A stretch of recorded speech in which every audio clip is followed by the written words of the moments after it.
तो हेलो दोस्तों, कैसे हो आप लोग। और आज की वीडियो में लेकर आ गया असाइनमेंट 4 हिंदी सब्जेक्ट का। तो इस वीडियो को पूरा अंत तक देखिए, क्योंकि इसमें आपको सभी क्वेश्चन आंसर मिलने वाले हैं।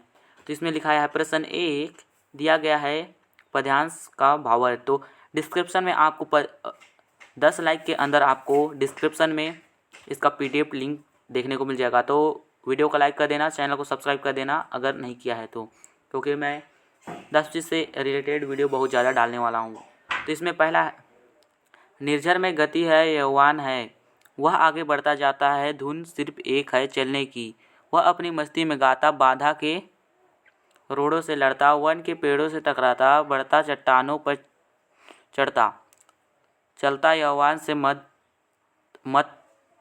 माता। तो इसका संदर्भ है प्रस्तुत पद्यांश श्री अरसी प्रसाद सिंह द्वारा रचित जीवन का झरना कविता से लिया गया है। तो इसका प्रसंग है, झरना किसी प्रकार बढ़ता है, उसकी मानव व्यवस्था से तुलना करते हुए कवि ने इसमें वर्णन किया है। तो इसका वाक्य है, कवि कहते हैं झरने में युवावस्था के समान जोश रहता है, युवावस्था व्यक्ति के समान झरना अपनी धुन में चलता रहता है, रास्ते में चट्टानों से टकराता है, जंगल के पेड़ों से को पार कर चट्टानों पर चढ़कर युवा जोश के साथ मस्ती से भरकर बढ़ता है। तो इसका विशेष है, ओजगुण पूर्ण छंद बंद रचना भाव प्रधान एवं सरल भाषा में लिखी गई है। प्रश्न दूसरा है, तानाशाह क्या है? तानाशाह का जीवन शैली कैसे होती है? अपने विचार 3 बिंदुओं पर लिखिए। तो इसका आंसर है, तानाशाह जो अपनी ही बात पर अडिग हैं, वह किसी दूसरे की बात ना समझे, जो अपने ही आपको सर्वश्रेष्ठ समझता हो। तो इसका हो जाएगा, तानाशाह की जीवन शैली। तानाशाह की जीवन शैली गर्व में रहता है, वह अपनी सभी बातों को सत्य साबित कर लोगों को उसके अनुरूप मानने के लिए बाध्य करता है और ना मानने वालों को दंड देता है। जिस प्रकार रावण हिरण्यकश्यप तानाशाह शासन था, उसमें बहुत घमंड था, अपनी प्रजा से सारे नियम कानून का पालन करवाता था, चाहे वह जिससे उसकी मृत्यु हरण के कारण होना तय है, सच हो या झूठ, नहीं मानने वालों को दंड देता था। तो इसका दूसरा है, तानाशाह का जीवन अपनी दृष्टि से जड़ता की ओर मूर्त रूप ले लेता। तीसरा है, तानाशाह शासक बिना सोचे समझे गलत कार्यों को भी करने के लिए बाध्य करता था, जिससे उनका पाप बढ़ता जाता है और एक दिन पाप का घड़ा भरने पर वह फूटकर मृत्यु को प्राप्त होता है। तो प्रश्न 3 है, इसमें आ नंबर है, श्री कुमार किसान से मजदूर किसान कैसे बन गया? और बा है, कोठी माँ धान छलक जाए, ये जिंदगी फिर चमक जाए, पंक्ति का क्या आशय है? तो इसका आंसर है, श्री कुमार एक किसान था, परंतु वह छत्तीसगढ़ में जारी सामाजिक कुरीति मरिया भात का शिकार हो जाता है।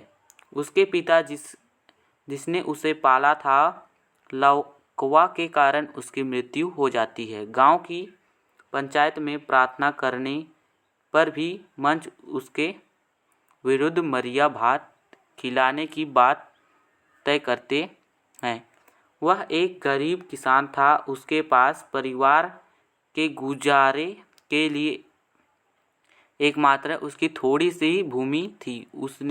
उसे वह मरिया भात के लिए बेच देता है और इस प्रकार वह किसान से मजदूर हो जाता है।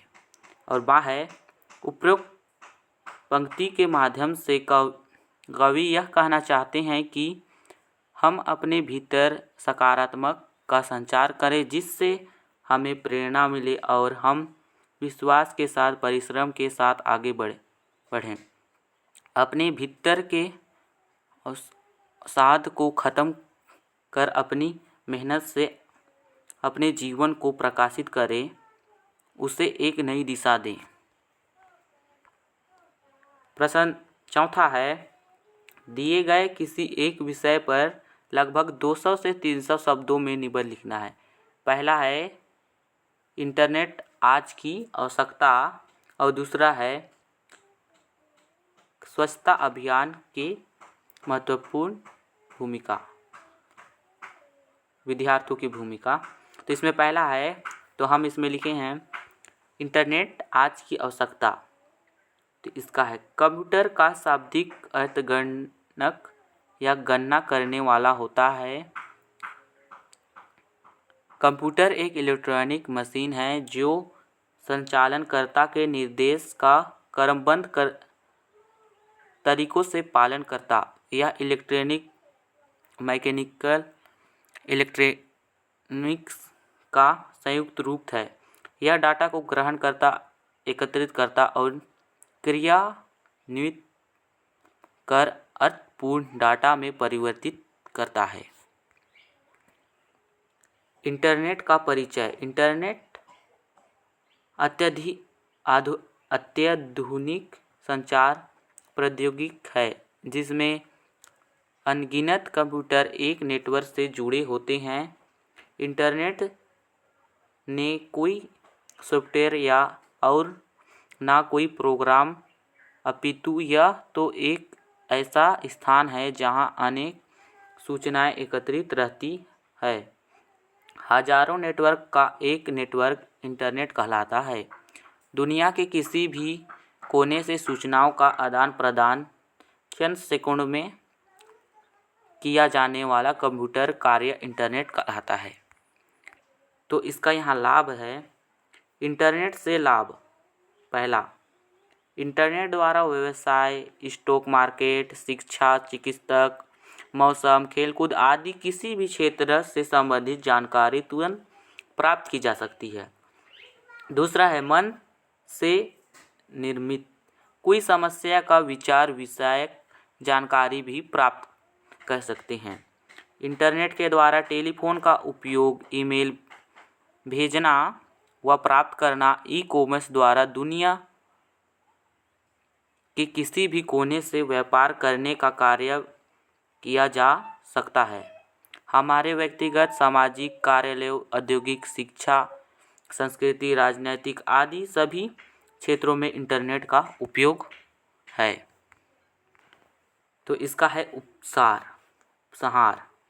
इंटरनेट के विकास से आज समूची दुनिया में एक महत्वपूर्ण परिवर्तन दिखाई दे रहा है। इंटरनेट आज मानव जीवन के सभी क्षेत्रों में उथल-पुथल मचा रखा है।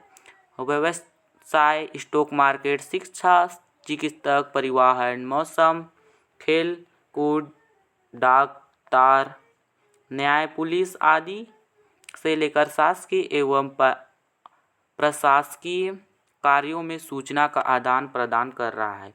अतः वस्तुतः हमें इंटरनेट का विकास एक क्रांति है। यह कथन तर्कसंगत है। अतः इंटरनेट को वर्तमान युग के विकास की धुरी कहना अतिशयोक्ति नहीं होगा। अगर आपको वीडियो अच्छा लगा है तो लाइक कर दीजिए, चैनल पे नया है तो सब्सक्राइब कर दीजिए। मिलता हूँ मैं आपसे अगली वीडियो में।